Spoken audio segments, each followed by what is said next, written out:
آپ ہیں جس میں چمکے حق کا جلوہ،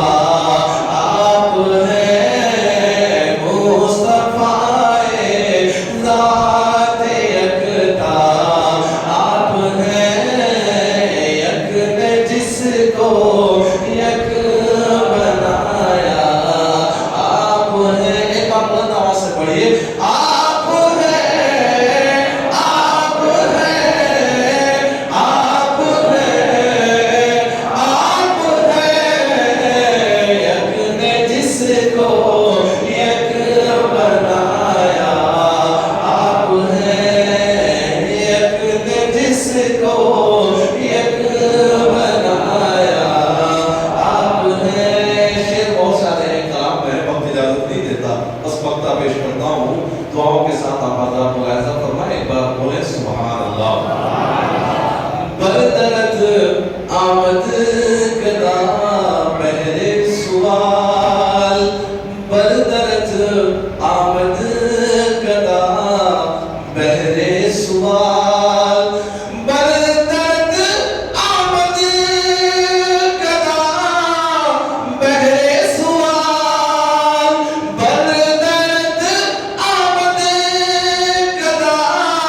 بہر سوال،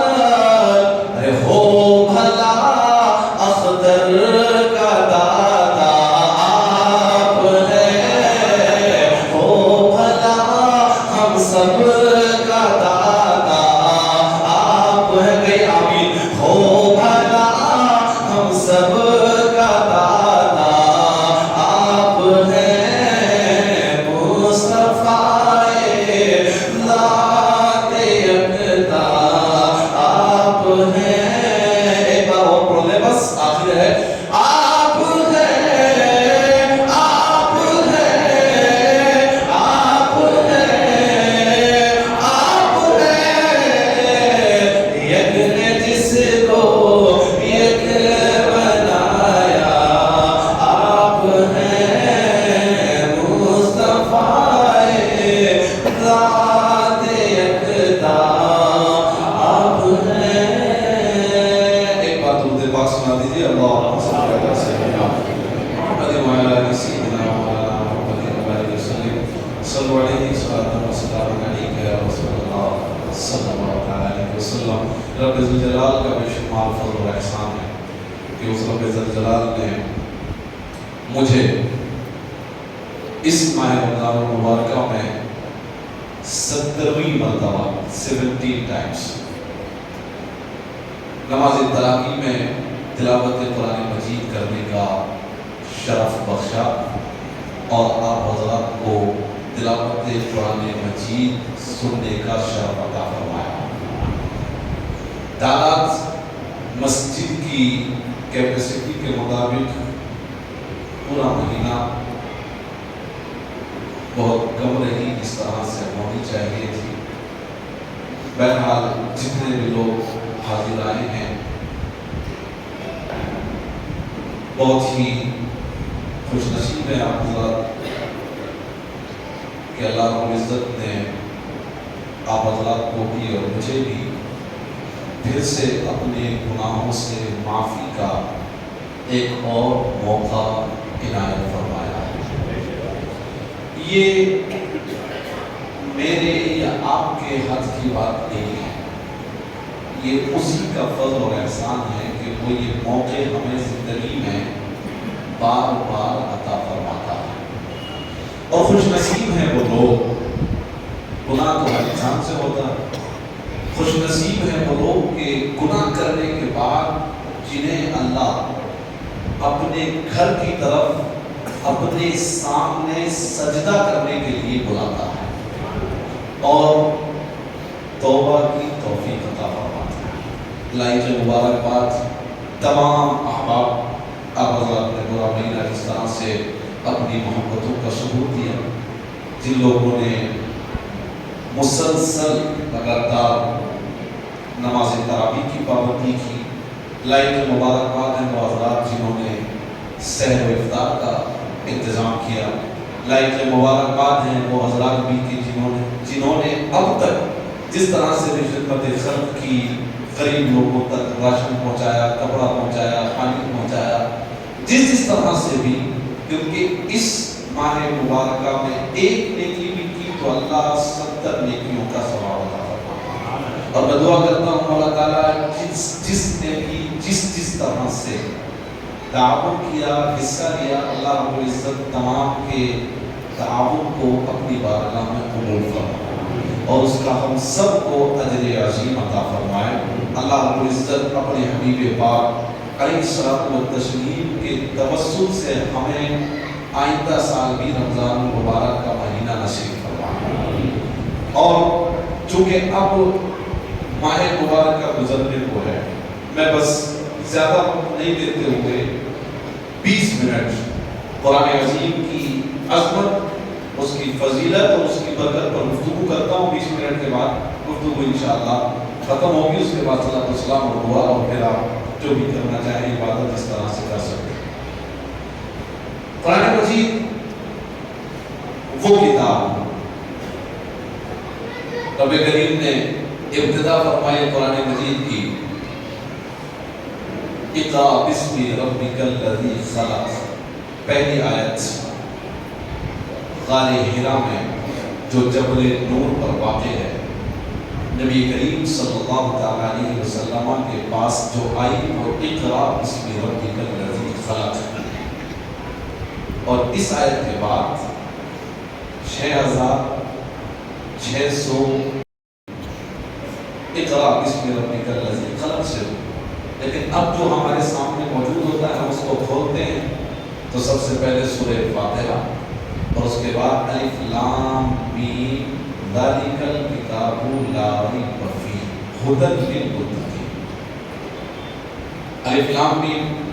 اس کا معنی کوئی نہیں جانتا، اللہ بہتر جانتا ہے، اس کے حبیب علیہ الصلوۃ والتسلیم بہتر جانتا۔ اس کے بعد جو قرآن مجید کی ابتدا ہوتی ہے ذالک الکتاب لا ریب فیہ، اللہ رب العزت نے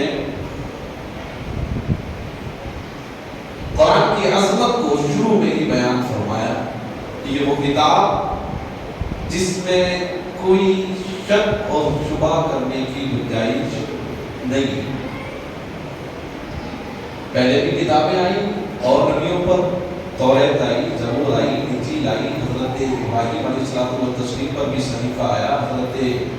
نوح علیہ نبی علیہ الصلوۃ والتسلیم پر بھی صحیفے آئے اور نبیوں پر، لیکن قرآن جیسی کتاب نہ پہلے آئی اور نہ بعد میں آ سکتی ہے۔ اتنی عظمت والی کتاب کوئی نہیں آئی، قرآن مجید آیا سب سے آخر میں، لیکن اتنی عظمت کوئی کتاب نہیں رکھتی۔ سب سے پہلے آگے گفتگو بڑھانے سے آپ کو یہ بتاتا چلو قرآن مجید وہ واحد کتاب ہے جس کی شان یہ ہے کہ مجھ جیسا گناہ گار بھی اس کو یاد کر لیتا ہے اور یاد کر کر پھر نماز تراویح میں سنا دیتا ہے۔ یہ کوئی چھوٹا مرحلہ نہیں ہے، یہ بس رب کریم کا فضل اور احسان ہے اور نبی کونین صلی اللہ تعالیٰ علیہ وسلم کی نعلین کا صدقہ ہے کہ قرآن مجید سے پہلے کوئی ایسی کتاب نہیں تھی جس کو کوئی کسی نبی کا امتی یاد کر سکے، بلکہ صرف نبی کا خاصہ تھا۔ جو کتاب نبی پر نازل ہوتی تھی وہ نبی ہی اس کو یاد کر سکتا تھا، لیکن شان دیکھیں ہمارے آقا صلی اللہ تعالیٰ علیہ وسلم کی، اور یہ معجزہ ہے میرے نبی پاک صلی اللہ تعالیٰ علیہ وسلم کا کہ نہ جن کتابوں کو صرف نبی یاد کر سکتے تھے، ہم امتیوں کی یہ فضیلت ہے کہ اس کتاب کو ہم امتی یاد کر لیا کرتے ہیں اور آپ اس کو یاد کر جاتے ہیں۔ اور تراویح کا مرحلہ ہے میرے عزیز و تراویح میں سنانا 2 رکعت، کتنی رکعت ہوئی ہے یہ بھی دھیان رکھنا، کہاں سے چھوڑا ہے وہ بھی، پھر ہر رکعت میں سورہ فاتحہ بھی پڑھنا۔ میں اس نتیجے پر پہنچا، یہ 70واں سال تھا جیسا کہ میں نے بتایا تراویح پڑھاتے ہوئے، اس نتیجے پر پہنچا کہ انسان ایک لائن بھی پڑھنے کا تحمل نہیں رکھتا ہے، وہ ایک لائن بھی نہیں پڑھ سکتا۔ بس یہ اس رب کا فضل اور نبی پاک صلی اللہ تعالیٰ علیہ وسلم کا صدقہ ہے کہ الف لام میم سے لے کر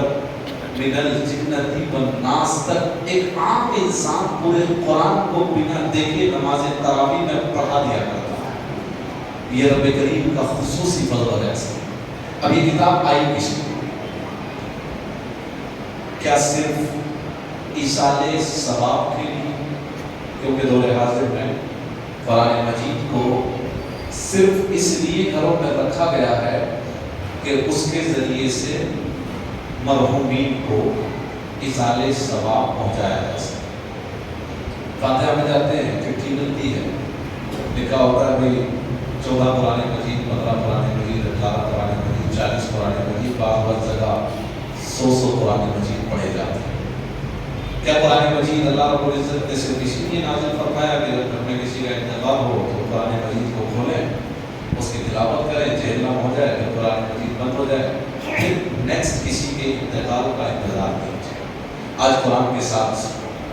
یہی رویہ بنا ہوا ہے، لوگ اسی لیے قرآن کا استعمال کر رہے ہیں، دوسرا کوئی نہیں۔